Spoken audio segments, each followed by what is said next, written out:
Who hasn't been annoyed by a seemingly broken attack before? You know, those kinds of moves that seem incredibly unfair and you don't know how to deal with them. KOF has plenty of moves and techniques that just make you want to quit gaming altogether. To make this video, I reached out to you and you sure responded with a lot of bitterness. Today, I've gathered the 10 most annoying/broken attacks in the series. However, keep in mind that I didn't include any boss's attacks, since an SNK boss is cheap and broken by definition. The list will be exclusively populated by them otherwise. I will make a separate list just for them, but for now, let's keep it exclusive to non-boss characters. Without further ado, here are the top 10 most broken/annoying moves in KOF.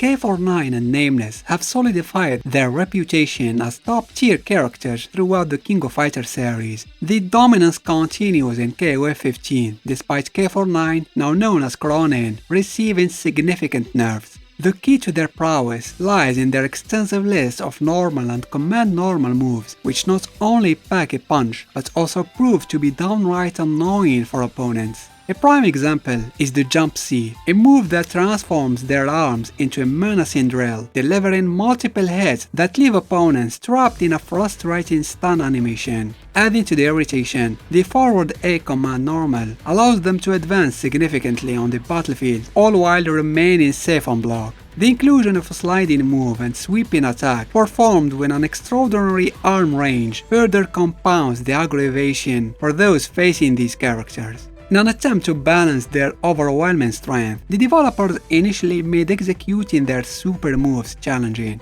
However, even this safeguard has been lifted in KOF 15, as the simplified super execution renders Cronin even more busted and aggravating to deal with.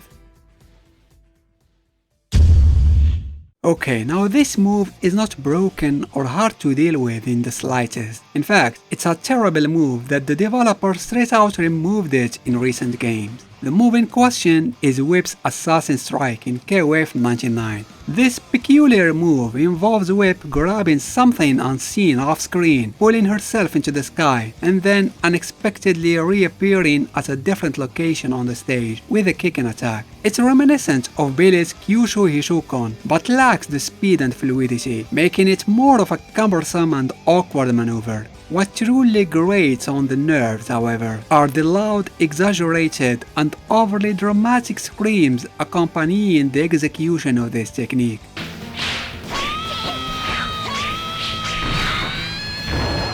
The agony is intensified by the fact that Whip's AI in KOF 99 seems to have a penchant for spamming this move relentlessly, adding an additional level of annoyance for players. While not broken in any way, Whip's Assassin Strike stands out as a remarkably irritating technique, warranting its well-deserved spot on this list.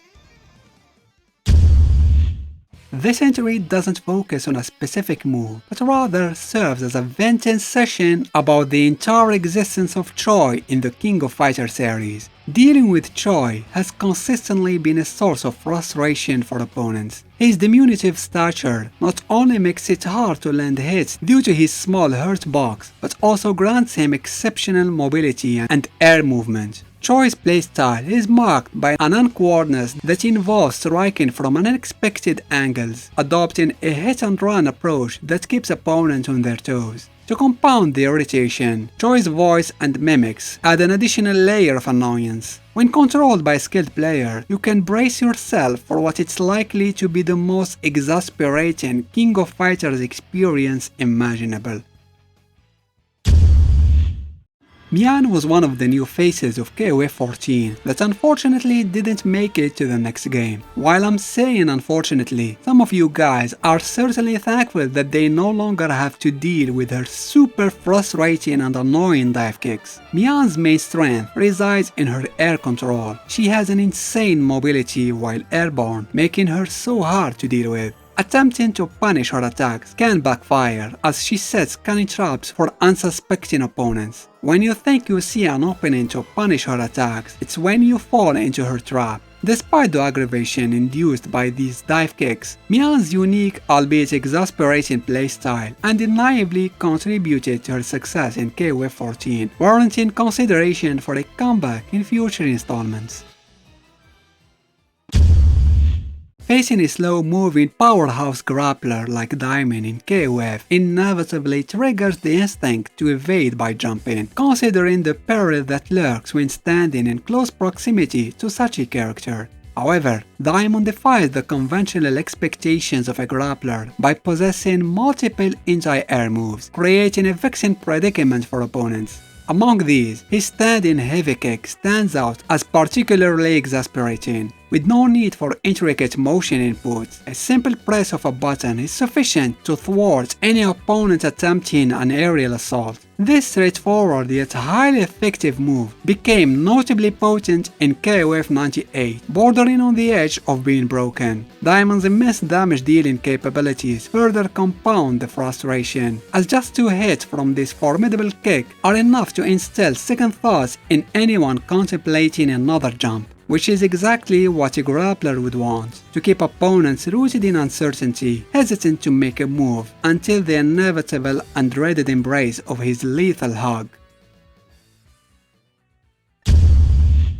Honestly, I didn't expect this move to be labeled as particularly annoying, but upon careful consideration, I can understand why it might irk you. Yamazaki's Snake Arm is undeniably his signature move, a swift mid-range attack capable of striking multiple areas in front of him. What makes it especially vexing is its cancellation feature, allowing Yamazaki to retreat without risking punishment while still gaining meter. In later iterations, this move can be seamlessly transitioned into his formidable Poison Super. The X version delivers multiple hits before grabbing the opponent and drawing them closer to Yamazaki, setting the stage for a potential combo. It's undeniably a potent tool, dealing a respectable amount of damage and remaining relatively safe on block, provided Yamazaki maintains a safe distance from his opponent. Despite its potential for frustration, I find myself reluctant to wish for the removal or nerfing of this move.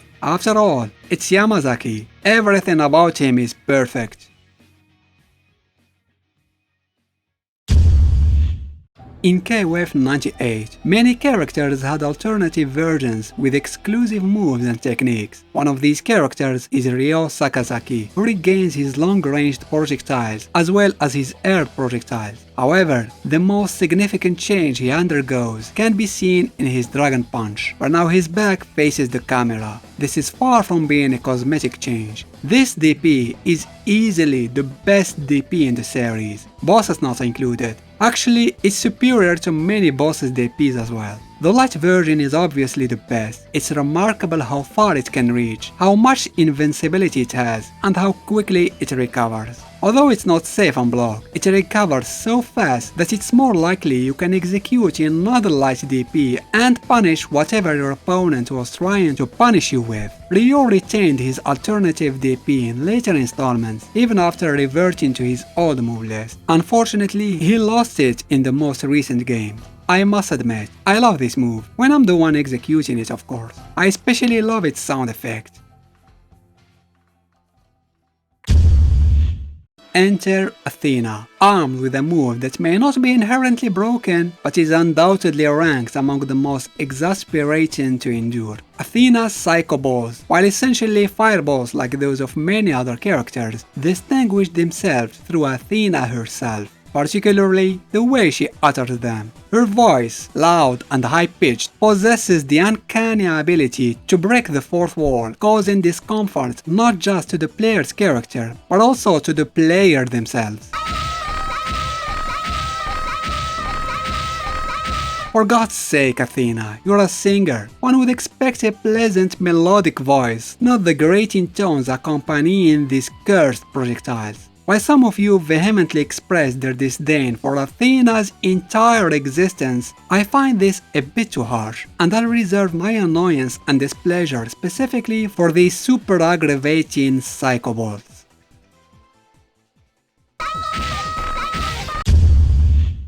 An overhead is an attack that punishes low blocking. Since blocking low is the default and safest approach to take when defending, overhead attacks become a powerful tool to breach the opponent's defense. That's why it was necessary for these moves to have a slower startup animation than other types of moves so that players can react to them. Otherwise, they'd be very cheap and unfair.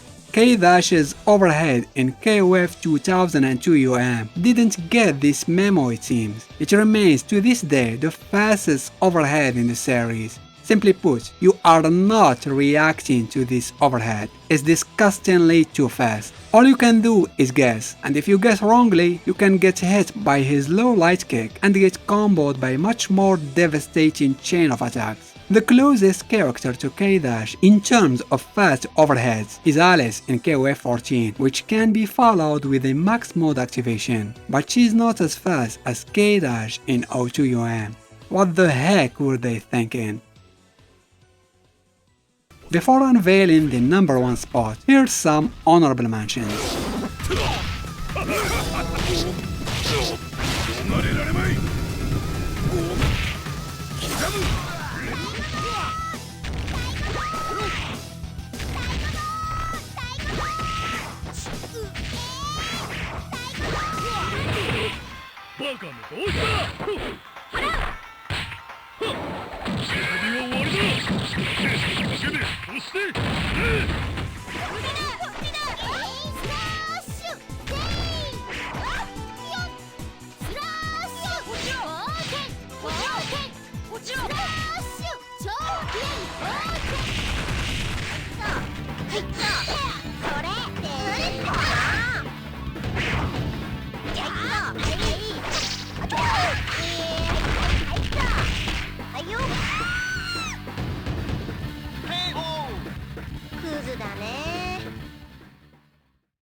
There are two types of jump attacks, one that punishes a jumping opponent and the other that targets a standing foe. The difference between the two is when you press the attack button. Pressing it just as you leave the ground will more likely give you the upper hand over a jumping opponent and hit them first, but it will leave you defenseless when descending if the opponent didn't jump. Waiting until your character is high enough in the air before pressing the attack will give you the advantage as you descend, but that leaves you open to your opponent's own jumping attack. Now imagine a jump attack that covers both scenarios. You'll hit a jumping opponent first, and if they didn't jump, that's also fine since that attack will remain active as you descend. That is Chris's broken, annoying, and BS jump CD. It freaking remains active for far too long with very few opportunities to punish it. And being a CD attack, it will either knock you down if it lands, or at the very least push you quite far back if blocked. Add to that Chris's insufferable prepubescent screams when he performs this attack and you'll understand why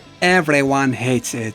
For these reasons, Chris's jump CD is the number 1 most annoying and broken attack in KOF. What is your personal most annoying / broken attack in KOF? Or are you actually the one using these attacks against others? I'd love to hear your thoughts and opinions in the comments section below. Special thanks to my patrons for their support. Don't forget to give this video a thumbs up if you liked it, and why not consider subscribing to the channel. Thanks for watching.